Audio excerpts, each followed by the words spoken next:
Hey, everybody. Welcome to Trust Relations, the podcast. I'm here with April, the founder of Trust Relations and the doyen of all things public relations. And of course, we're joined by the wonderful Hamish, our marketing lead and expert in the space, who I like to call my marketing other half.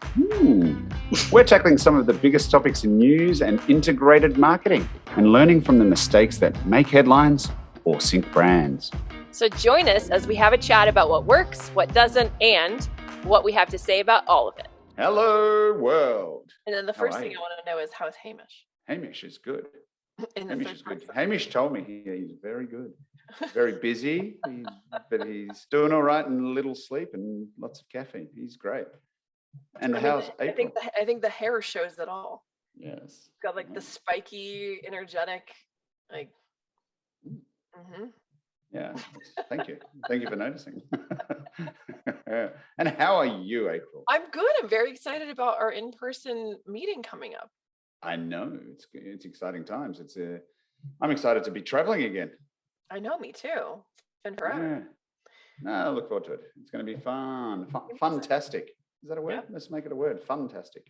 Okay, I like it. I'm in. Is that your word of the day? Portmanteau. Uh-oh, is that your word of the day? Portmanteau. No, portmanteaus I love. Okay. Portmanteaus are very good. Portmanteaus fantastic. It's a combination of two different words. Like fantabulous. I'm still incredulous that it's not your word of the day. Incredulous. Is that your word of the day? No, it's not. Well, wouldn't that have been clever? Would have been. I wish it were, except you would have caught it. Yes, I would have. But, it's good. Hi, everyone. This is your show producer, Veronica, dialing in with today's communications buzzwords. April's word is draconian. And for Hamish, the word is convivial. Happy listening. Shall we We're just going to throw in big words, aren't we, all day? I mean, we're going to try. That seems to be the new tactic. It's just throwing each other off the set. Yes, it's all about augmenting our normal sentences with new words. Is augmented your word of the day? Yep. Do you want this podcast to be every 30 seconds? From now on, Hamish will write, guess if it's a word of the day. Yeah, well, no, that's all right. That's true. As a recap, I'd just like everyone to know, April April has really moved on me, and she's definitely caught up. It's a little bit scary. It's close. Yeah, it's 15 points to me and 13 to you. I mean, I'm in within striking distance now. The world is topsy-turvy. No, it's good. Okay. Should we get into the actual news? Let's do the podcasting. Let's do the podcast. Okay, here we go. I was doing it as we're podcasting. We have a couple news options.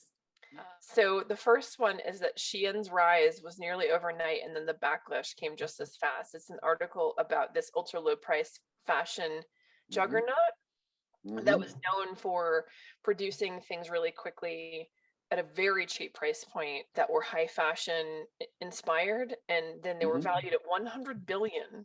And all of a sudden, which is way higher than what did they say in the article? Zara, yeah. H&M, yeah. And then suddenly they're facing widespread criticism from a generation of sustainable shoppers. So what is the criticism about, Hamish? Basically, fast fashion is fueling this demand for products which are so low cost, that come so heavily packaged, that we've become an even more wasteful society, because it's all about what can you wear once, twice, etc. But the environmental impact of everything you are wearing is lifetime lasting, basically. Everything comes wrapped in these plastic bags, and Shein is sending everything out in boxes, and it's all being unwrapped as part of haul videos, and everyone's doing the whole unboxing. Look at this. Did you say horror videos? No, haul. Haul. Not whore. Yeah, I know. I'm talking about fashion. Wait, what? Or your word of the day? Like, what just happened?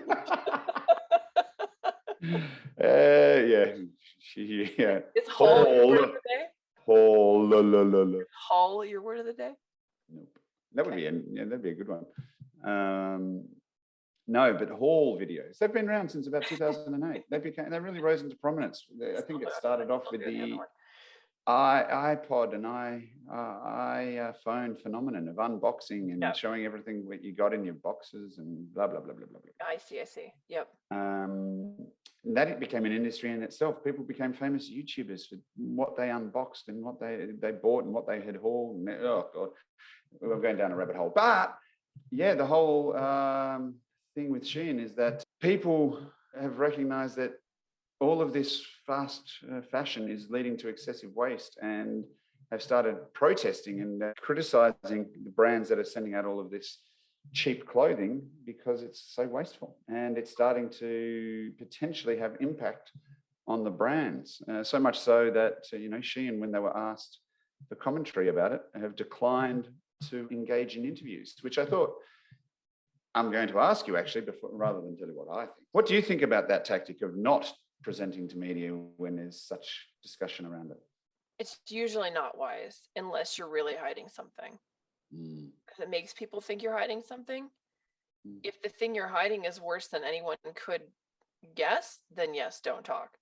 But otherwise, I would say it's smarter to, jump in and say, well, this is the counter argument. If we don't intend for people to wear these things once, we're just trying to make fashion forward things accessible to the masses. And this, but the other thing that strikes me as interesting here is that why are people upset about the sustainability thing and not the human slave labor? Like, how do you make clothes, an outfit for $2.90 without having, that's a really good question, without exploiting human beings, right? That's impossible.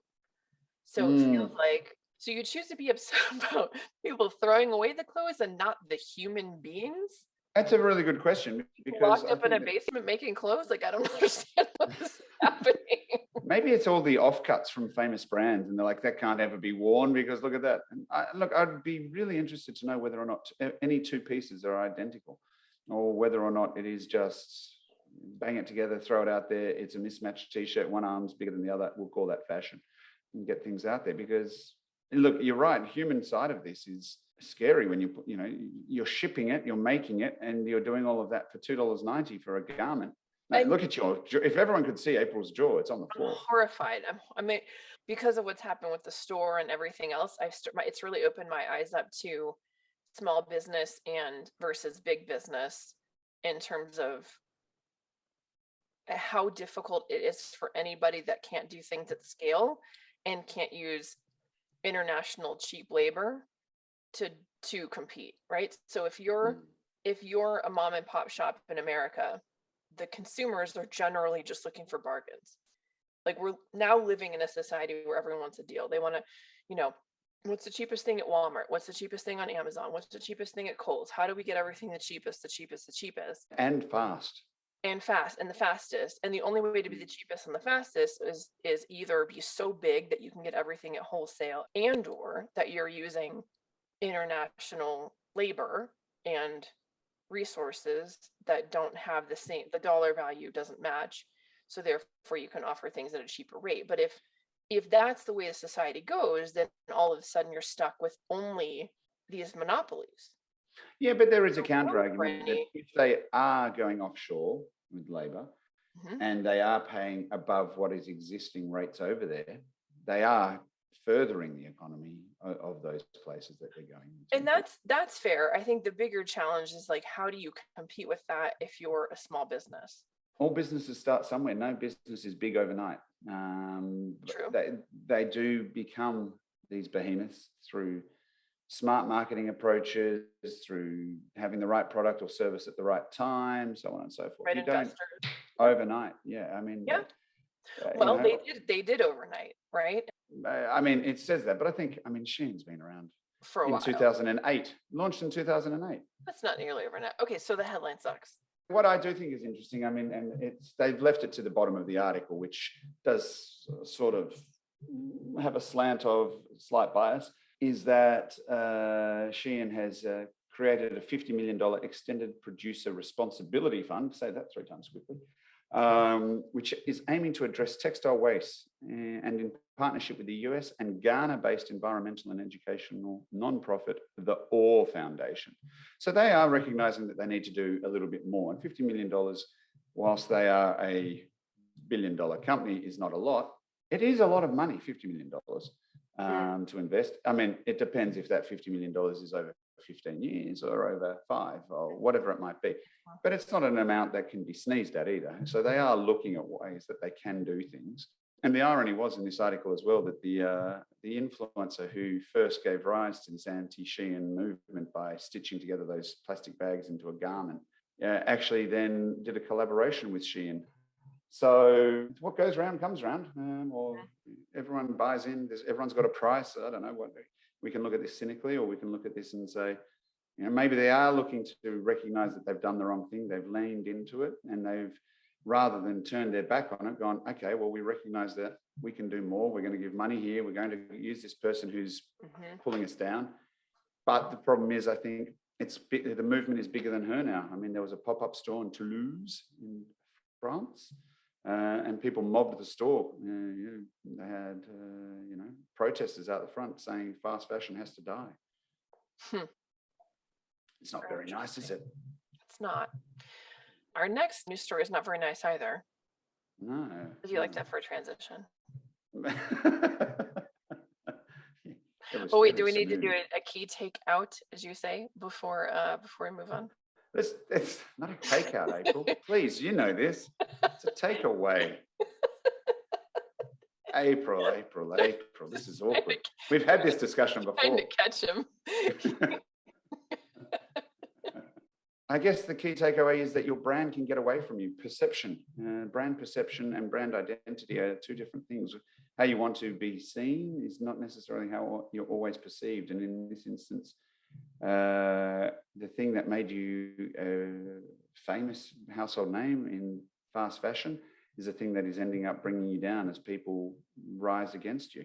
It's about, you can't rest on your laurels. You have to look at what's made you big, what's made you famous, what's made you popular, whatever it might be, and look at whether or not that biggest strength is going to become a liability. And if it does, how you're going to then harness that strength that you have and turn it into something new that gives you another platform for future growth or future communication.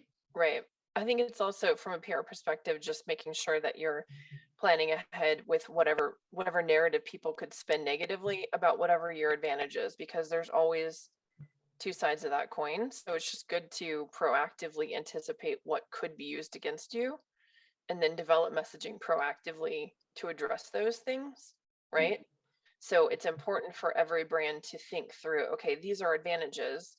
This is what we want to say about ourselves positively. However, what could be used against us in the court of public opinion, and how do we proactively address it without using the negative sentiment, but how do we position ourselves so that it's harder to make those claims, if that makes sense. I like it.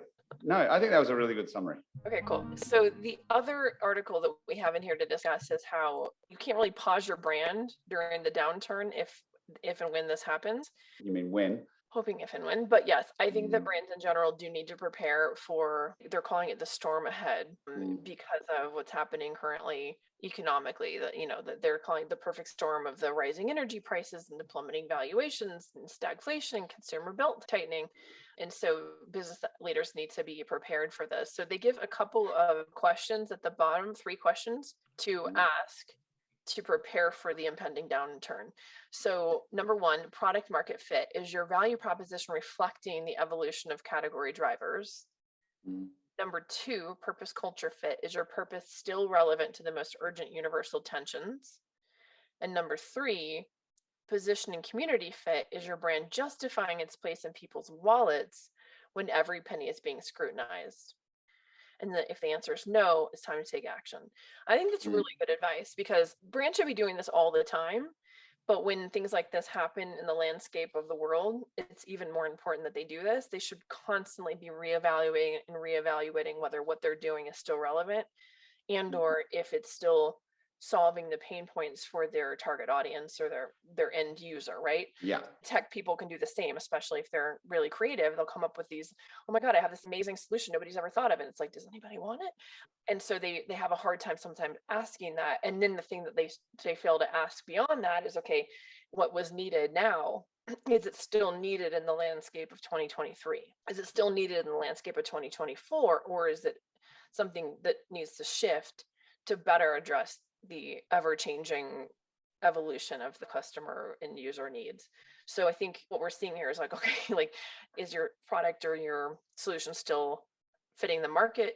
Does it still fit in terms of the landscape of the world? Or are you now promoting something that somehow goes against people's fears and concerns, deep-seated needs? So you can't be like suddenly marketing something that's really, it'll sound tone deaf if it's too superfluous to people's lives, right? Like, you don't want it to suddenly be this thing that nobody really needs, but you're still advertising.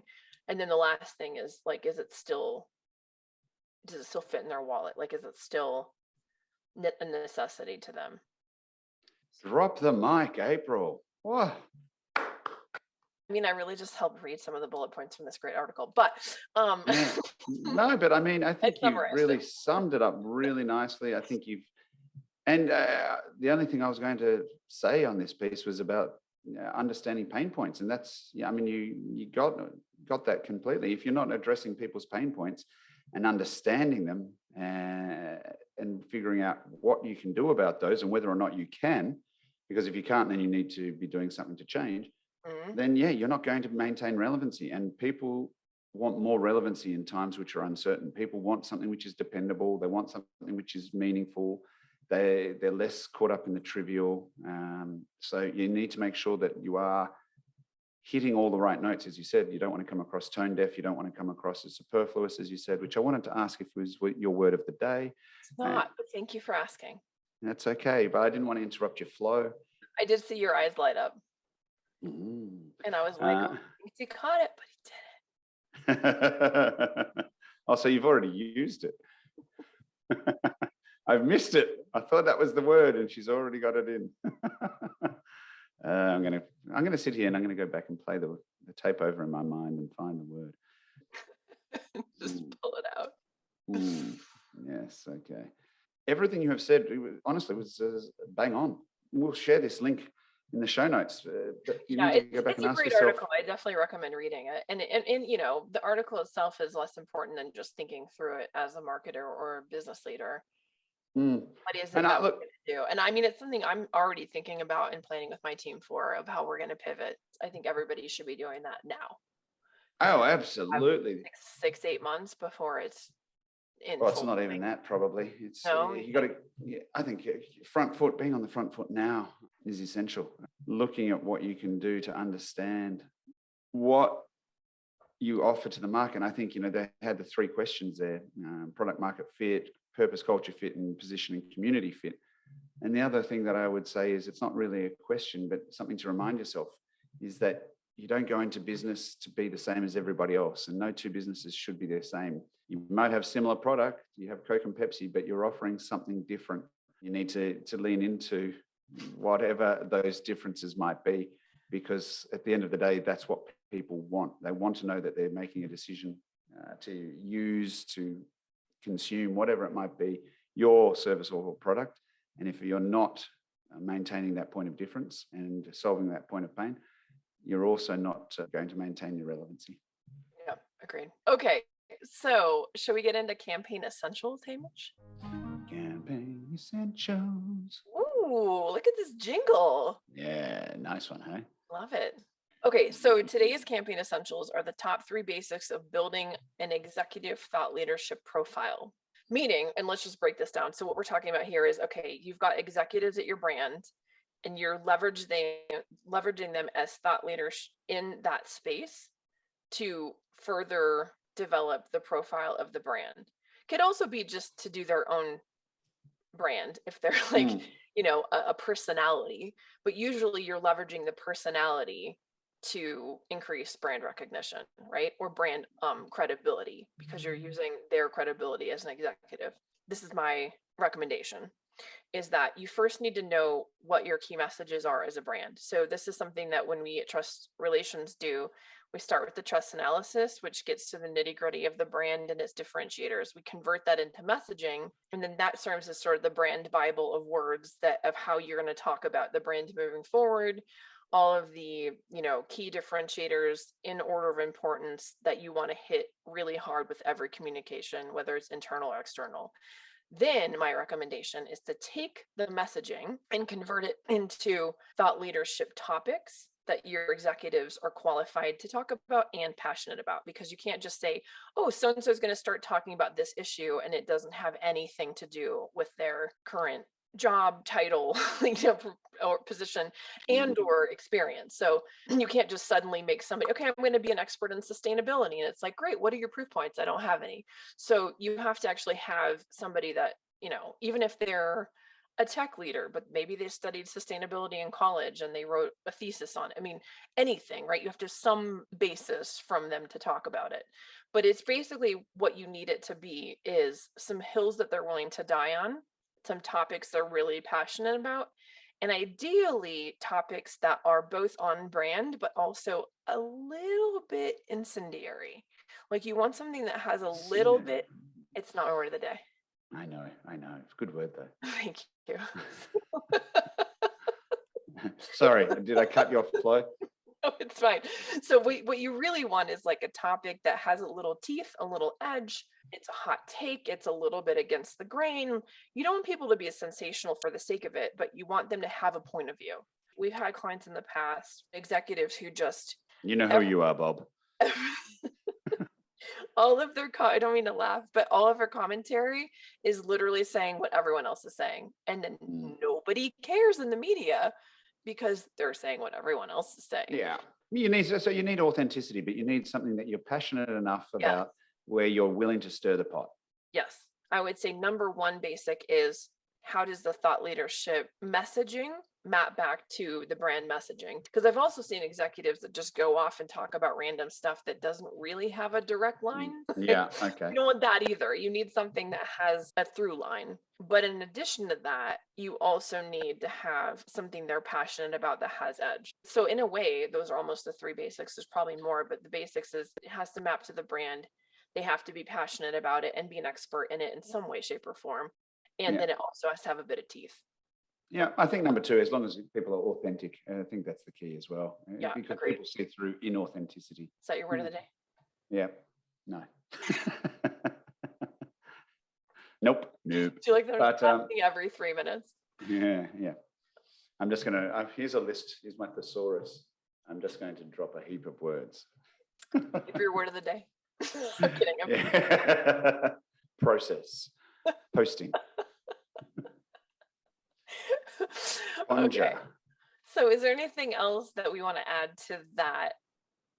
No, look, I think that's the key. And I think, I would actually say, this is something that you are passionate about. This is something where you excel. This is something that you do time and time again for brands and for clients within the brands. And this is a chance for me to, just tell people just how good you are at it, and let anyone know who's listening that if you need help with this, or you're looking to boost your own profile or your brand's profile, or given the downturn that's inevitably coming, as we were just discussing, lean into the opportunity to build more of a brand for yourself now and increase your footprint, so that even if it does diminish, you're back to where you are now rather than behind where you are. Drop April an email, ask some questions, start the conversation, because this is where you will benefit, because you're getting on the front foot whilst others are not. And as we said before, it's 6 to 8 months away. If you start now, you've got a much better chance of beating this than sitting there wondering how the hell do you spin things back in your favor to maintain where you are now when times get tough. Yep. Well put. I think that's a wonderful summation of our campaign essentials. Do you want to move on to marketing conundrums? Marketing conundrums. Oh, another jingle. It's jingle day. I see that. I'm like, what did I do to deserve this?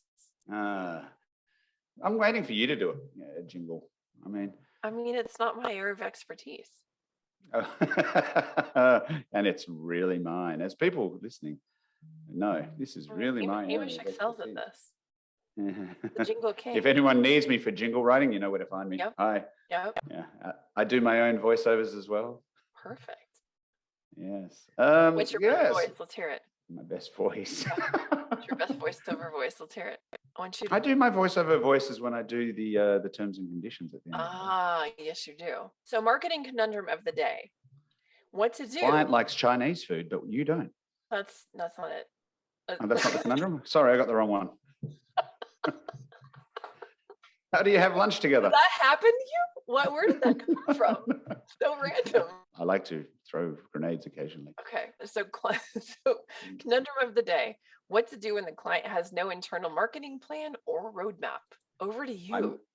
Thank you. I'm going to step this back and say the problem when a client has no marketing roadmap or strategy is they don't know who they are. And the biggest problem is they know that they need to be doing something and they need to be doing something differently, but it becomes a very disjointed approach to going to market. It's a scattergun.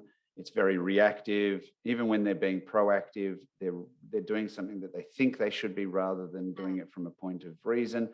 And everything is done in isolation. They're like, oh, we need to say this and we'll go and do PR about this. But at the same time, we're going to send an EDM out to our existing database that says something completely different and doesn't reinforce any of the messages that we have going out.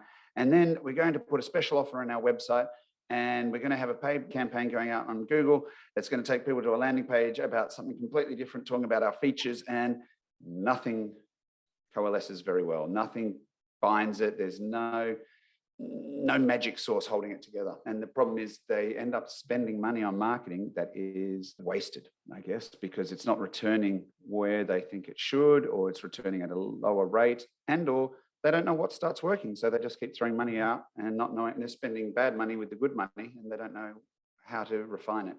That's the problem that comes from not having a marketing roadmap. It also means that there's no consistent tone of voice often because they are saying so many different things. There's no concise messaging stream. We've seen this in the past, a few of our clients, and worked with them, as you know, to do our trust analysis to help them recognize, okay, if we step back from the problem of what you're trying to solve, which is sell more product or service or increase profitability, and we look at this more holistically, what are your pain points? What are your customers' pain points? What are your goals, visions?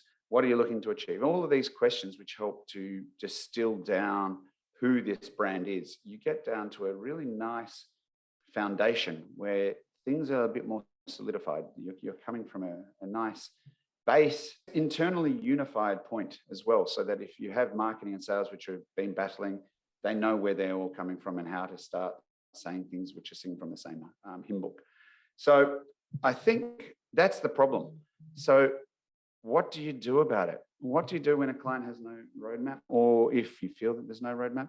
I think the best thing to do is sit down and say, look, I think that there are too many different points of view which exist here. There's too many questions which hang over us in terms of who the ideal client is, or whether or not we're trying to increase sales by getting new clients, or if we'd be better off getting existing clients to increase their total lifetime value, or whether or not we're looking to increase loyalty. I think the questions have to be asked, what are your goals here? What are your objectives? What means most to your brand and why? And, that famous question I like to ask, why? Why do you want to increase sales? And if you find out that it's not because you need more money, but it's because you're looking to reduce the cost of acquisition, it's not more money, but if you can reduce that, you'd have more profitability. There's many different ways you can split that. You have to ask what your biggest problem is and what your objective is, and find the nexus between the two.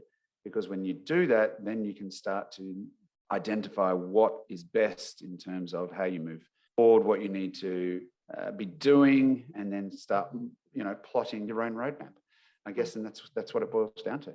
I think sometimes the bigger problem is their business goals aren't clear.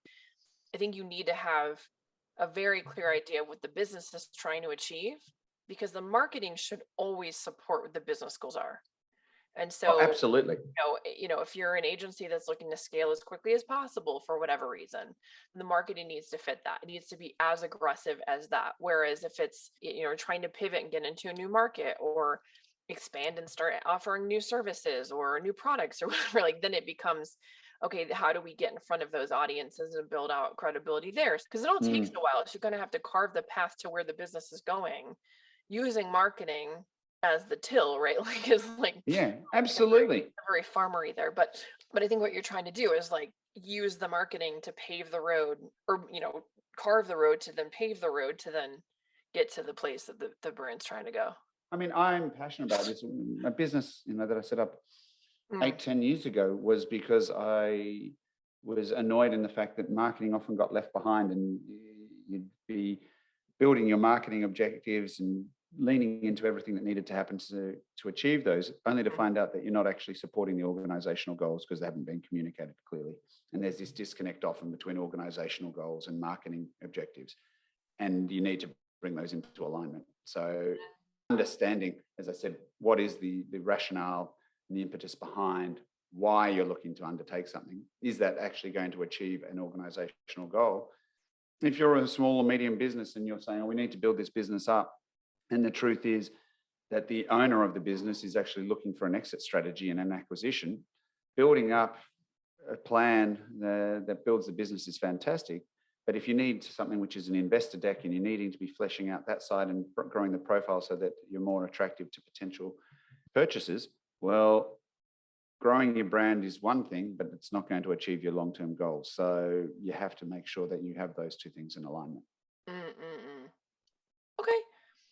I mean, I think that's a wonderful button or bow or frosting to put on that. Frosting. Yeah, okay. I think this is a good key takeaway. It's good takeout. I like it. No, it's not takeout. Takeout. Takeaway. I wanted to just take it out because we were talking about Chinese food. Takeout. Yeah, takeout as Chinese food. Takeout. Yes. Yeah. See what I did there? I see. I do. Very, very clever. Okay.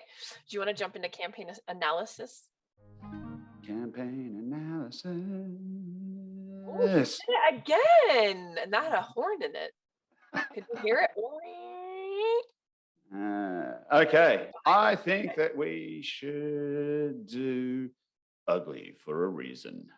Birkenstock launches its first global paid content campaign on NewYorkTimes.com. It's phenomenal. I love this campaign. So, Hamish, I know you were very excited about this as well, so I'll let you do the honors. Tell us about Ugly Feet or Ugly Feet. Ugly Feet. Birkenstock. Everyone knows Birkenstocks, the sandal come shoe come ugly foot apparel that actually, at least in Australia, had a bit of a resurgence in recent years. But this article talks about the fact that Birkenstock is doing its first global brand campaign, which is going to be a 3-part video documentary shining a light on the human foot and raising awareness to the importance of foot health and the role footwear plays in that. And I love this because, look, Birkenstock has had one of those silent marketing strategies, it seems. It did do a collaboration a few years ago, I know, with somebody. Oh, am I getting? No, I lie. That was Crocs. Sorry, Crocs. Sorry, Birkenstock. They haven't. They've been a very silent marketing. Brands, I don't know. Crocs. Maybe Crocs and Birkenstock should team up. The ugly campaign. I mean, that if they could do an ugly off, that would be such a great. Yeah, wouldn't it? Co-branding.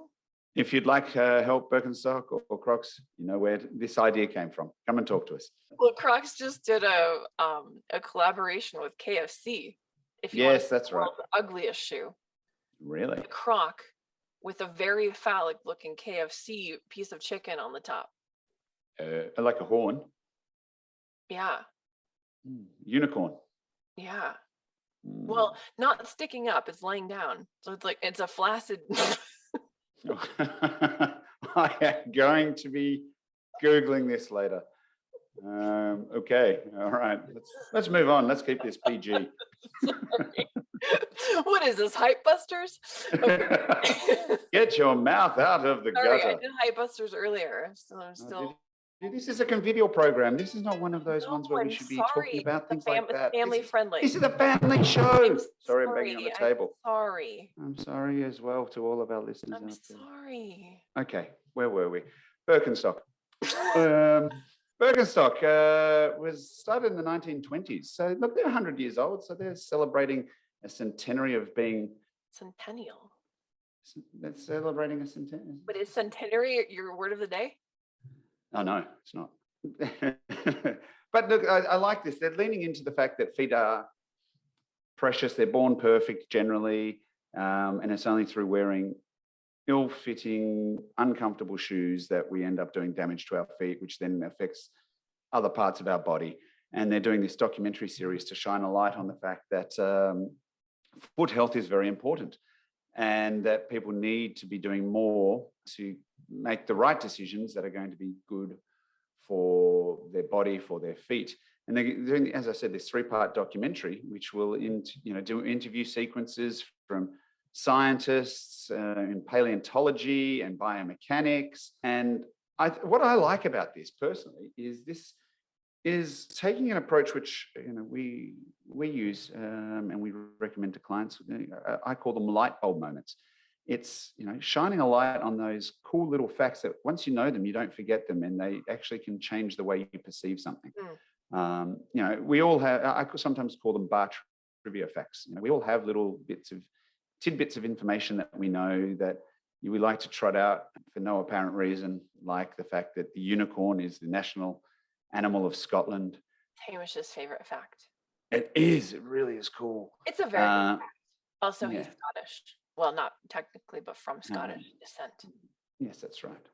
So I like there's a lot of cool facts that exist out there, and I think when you start defining them for your own brand and you present them to your audience in a cool way, it can change the way they perceive you, whether or not they're advocates of your brand already or they are in the consideration of your brand. If you can give them something that they hold on to that can shift their perception just a little bit. And this is really good for addressing misinformation. So in this instance, they're saying our shoes might be ugly, but the function behind them will mean that you have better foot health, which will mean you won't have backaches, that you won't have problems with any other manner of issue because you're looking after your feet. If one of those points lands with you, you might make a decision to look at their shoes or consider them or whatever it might be. And that is a win. And their target audience, in my experience, even just watching people that wear them, tends to be very function over fashion focused. And I don't mean that in a mean way, but they seem to be very rational people who are more concerned about good value and about quality and taking care of themselves than they are looking a certain way or being a certain kind of fashionable or anything like that. So it does seem to match their target audience pretty well. I really like that they're leaning into the brand authenticity rather than trying to be something they're not. I think there's an opportunity there for them if they were trying to reinvent the brand and then become some kind of shoe that's not ugly.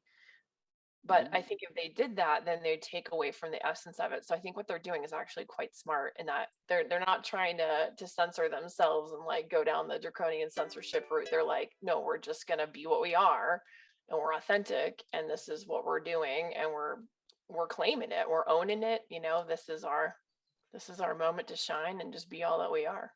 Yeah, absolutely. What a beautiful summary. Thank you. Yeah, that was nice. Aw, you're too sweet. All right, so let's move on to a segment that we introduced early on, but have let slide for a bit and are bringing back, like sexy. No, it's not. No, it's not. I'm bringing sexy back. Ow. Oh, Let's bring the Brad Pitt dance. No, I was stretching. That was not, please. So we're going to bring back Lost in Translation. Yep. Ooh, we got reverb on that. Did we get a jingle too? That was the law. I was doing the Lost in Space appropriation. Do you remember Lost in Space? Barely. I think I watched it so long ago. Lost. It was a long time ago. Translation. That's nice. Thanks. Okay, so Lost in Translation of the day. We watched a video, which we will put in the show notes, called Dumb Ways to Die. Dumb ways to die. Yeah.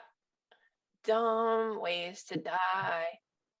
Not so many dumb ways to die. How it goes. Oh yeah. He remembers. I don't. Yeah, and so what's really funny about it, just to summarize it quickly, is that it's a whole video about the dumb things that you could do that would get you killed. And it's sung, it's this very cute melody, this like strummy guitar, and then they use this beautiful kind of fairy-like girl voice. It's like, dumb ways to die. So many dumb ways to die. That's It was it. like, That's good. Yeah. dumb ways to die. So many dumb ways to die. Yeah. That's So it. it's like the whole thing is very cute. I still don't know what the hell it's for, but I loved it. And I also had no idea that it was Australian until the end when they said something like the Metro, but it had like an Australian. I can't do it. What's the say it The with Metro. the Metro? Metro. Doesn't sound interesting. Doesn't sound The- different. Anyway, it sounded It was different the than that. Metro. Metro. Yeah, it was something like Metro. yeah, there we go. So anyway, then I was like, oh, it's Australian. I have no idea. So what is this for exactly? Look, What this is a the campaign that like for kids? 10 years old. It was 10 years old. No, there was Years old. a spate of stupid people doing stupid things on train tracks. Dying. Oh. Yeah, and they were being hurt, maimed, or killed. So whether or not it was hanging out a train door, whether or not it was crossing the railway tracks, whether it was being drunk and falling onto the tracks, all of that type of stuff. And so it was an awareness campaign, a community service announcement, I guess, saying, look, there's many dumb ways to die. They talk about poking a grizzly bear with a stick or taking your helmet off in outer space. A lot of stupid stuff that no one will ever be able to do. I mean, Australia, we don't have bears. But also, the likelihood of you poking one with a stick is pretty low because a lot of bad things would happen prior to that moment. Well, that's true too. Yeah, that's true. Although I did see a video the other day on social media of someone slapping a bear away as it came up to their car or something like that. It's like, that's brave. Anyway. Dumb. Yeah. Dumb ways to die. Yeah. Dumb ways to die. Yeah. Look, that was, as I said, 2012. It was hugely successful. I think that year it won awards and plaudits across the world. They turned it into computer browser games or an app game on phone back then. It was actually on an iPad. It was different ways you could die, and you had to try and not die by crossing the road and things like that. It became hugely campaign. Very elaborate. So this is like a PSA, or like the Metro actually paid for it? I think it was paid for, but then I think they realized it was such a huge opportunity that they commercialized it and made money out of it. So got it. I haven't researched that. And look, the song was sung or written by a collaboration between two bands which existed here, Tin Pan Orange and the Cat Empire. Both band, or Cat Empire especially at that stage, were across the airwaves a lot. Very unique sound and music genre. And they came up with this very catchy 3-minute long jingle that was broken into 30-second ad spots, etc. And obviously, as you saw, a 3-minute video, animated video, which everybody listening, you have to watch it. It's entertaining and it's a real earworm. Everyone knew it for a long time. And it, as I said, it had huge success. I don't know the statistics in terms of, let's have a look very quickly. Dumb ways to die effectiveness. The campaign was wildly successful. Various covers were produced by different artists, and the song was used in school as an effective method for teaching safety. More importantly, following the campaign, Metro trains found a 21% reduction in train station incidents. So that's pretty huge. 21% has moved the dial. It was named the best campaign of the decade at the Asia Pacific Tambuli Awards. Never heard of them. And it morphed into an entertainment property with 200 million app downloads, 250 million video views, and 3 billion unique gameplays. It did well. It did really well. It's very clever. Yeah. Well, I think it strikes that nice balance of being educational, but also humorous, which I think is always, it's timeless, right? So even though this is 10 years ago, it's still completely relevant. And it still reads because I think it has both elements, and it's authentic. It doesn't feel like they're trying to sell anything. It feels like they're trying to be helpful, but also entertaining. Well, what I think it shows is that you don't have to use scare statistics to actually change people's behavior. That's a great point. Yep. And I think a lot of the time with road accidents, yes, it is road accidents and things like this. that there are too many ways where you can try and lean into scaring people. If you do this, this is the outcome. And they can actually, as this one did, turn it into a funny parody of itself and still move the dial. And I think that was what was a really huge part of its success. And, it appealed to kids, and kids were probably the ones growing up to then become, the drunken louts or the daredevils or whatever it was. And they didn't. So, yeah, well done. Kudos to them. I don't know why I gave the move and clap, but I did. Okay, so with that, do you want to get to our favorite segment? I mean, your favorite segment? Give us a jingle for it, would you? Communications buzzword. Ooh, we went for a bit of the anthem rock or stadium rock from the 80s there. I like it. I don't know how that turned into like Van Halen. America. Yeah. How did I not know that you were a fan? What were they called? That movie? Wasn't that from the movie? Oh, Team America. Team America. Thank you. Yes. It's pretty funny. Very funny. It's a funny one. What's this? It's the international sign of warning or danger. So at any rate, probably because I'm Team America is like coming up behind. We're still not in the lead, but Team America is trying to kick Team Australia's. So then it should be communication buzzwords. Really, really bad. Okay. Truth. Okay. Wow, we are really off to a wonderful start of communications buzzword. So we are ending the show with a check-in on the tally of the buzzword scores. Now, Hamish started today, 13. I started today. I started on 15. Hamish started the day 15. I started the day 13. I was trying to see if I could catch him, but I didn't. I was just going to reverse it and see if you noticed. Today, now we end with Hamish at 16 and I'm at 14. So we are still a 2-point spread. Yes. And what word? I mean, if you had picked my word, it really would have tightened the game. I was watching so hard too. I don't know what. So what was your freaking word of the day and how did you use it, you bastard? Convivial. What? I said when you were being rude and swearing, and I said we're a convivial podcast here. This is a family show. I'm sorry for her salty language. Do you remember now when you were just on this rant and I had to tone you down? Yeah, that's when I used. What was your word? Draconian. Oh, when did you use that word? I don't remember that word. When you were checking your phone. My phone was going nuts. I'd forgotten to put it on silent. You. I would have picked that one up too. I mean, I'm using Hamish strategy. He's always got some I'm gonna fit it in between Budgie Smuggler and something else. This guy's as Australian slang, and she'll never notice. Bastard.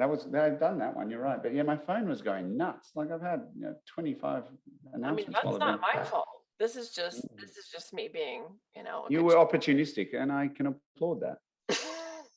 I can. It was good game playing. Thanks.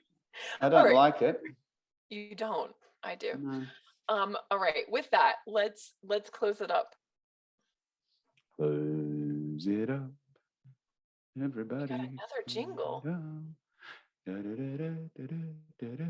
So, thank you. Thank you, everybody, for tuning in today. Remember that you can always catch our show every 2 weeks, wherever you listen to your favorite podcasts.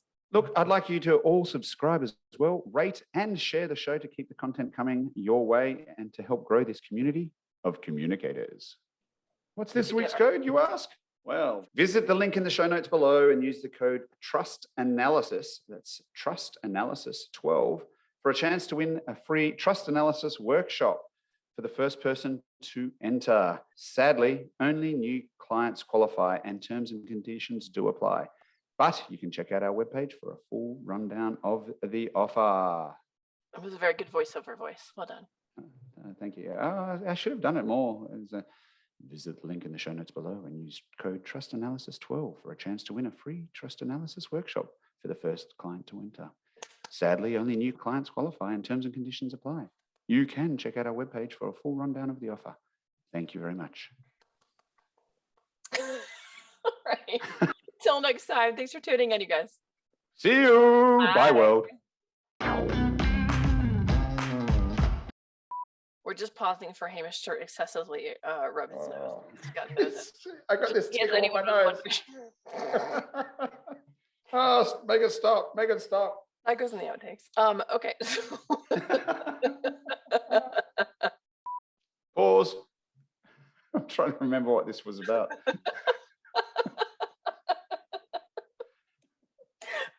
Pause. So sorry. I was thinking, what have I missed? Is there an article here that I haven't missed? This is us sharing some ideas. Have we talked about this? Do I know what we're talking about? No, we're riffing. But how about you give me an idea as I think, and then I'll say this, and you go, I really like that idea. Yes, this is my thoughts on it.